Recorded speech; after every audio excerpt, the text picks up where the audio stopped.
इस साल जीवित पुत्री का व्रत 14 सितंबर को है। इस दिन भाद्रपद मास की अष्टमी तिथि है। इस व्रत में भगवान श्री गणेश, माता पार्वती और शिव जी की पूजा की जाती है।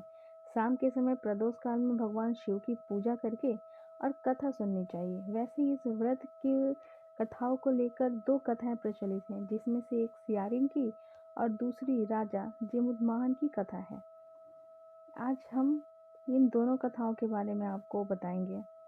चलिए, तो पहले जीवित पुत्री का व्रत में चीलो सियारिन की भी कथा सुनी जाती है।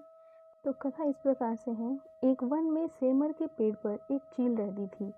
पास ही झाड़ी में एक सियारिन भी रहती थी। दोनों आपस में दोस्त थी।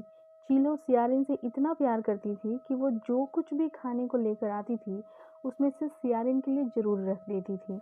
इस तरह दोनों हंसी खुशी दिन बिता रहे थे। एक बार वन के पास गांव में औरतें जिउतिया पूजा की तैयारी कर रही थीं। चीलों ने उसे बड़े ध्यान से देखा और अपनी सखी सियारो को भी बताया। फिर दोनों सहेलियों ने तय किया कि वे भी यह व्रत करेंगी। सियारो और चीलों ने जिउतिया का व्रत रखा। बड़ी निष्ठा और लगन से मंगल कामना करके पूरे दिन निर्जला व्रत रही, मगर रात होते ही सियारिन को भूख प्यास सताने लगी।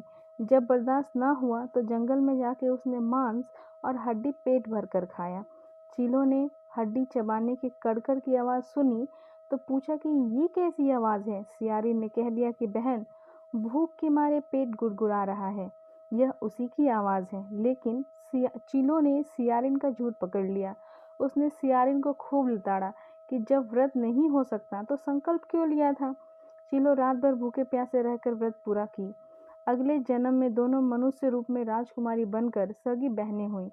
सियारिन बड़ी बहन और उसकी शादी एक राजकुमार से हुई, और चीलो छोटी बहन और उसकी शादी उसी राज्य के मंत्री पुत्र से हुई। बाद में दोनों राजा और मंत्री बने। सियारिन के जो बच्चे होते वे मर जाते, जबकि चीलो के बच्चे स्वस्थ और हट्टे कट्टे रहते।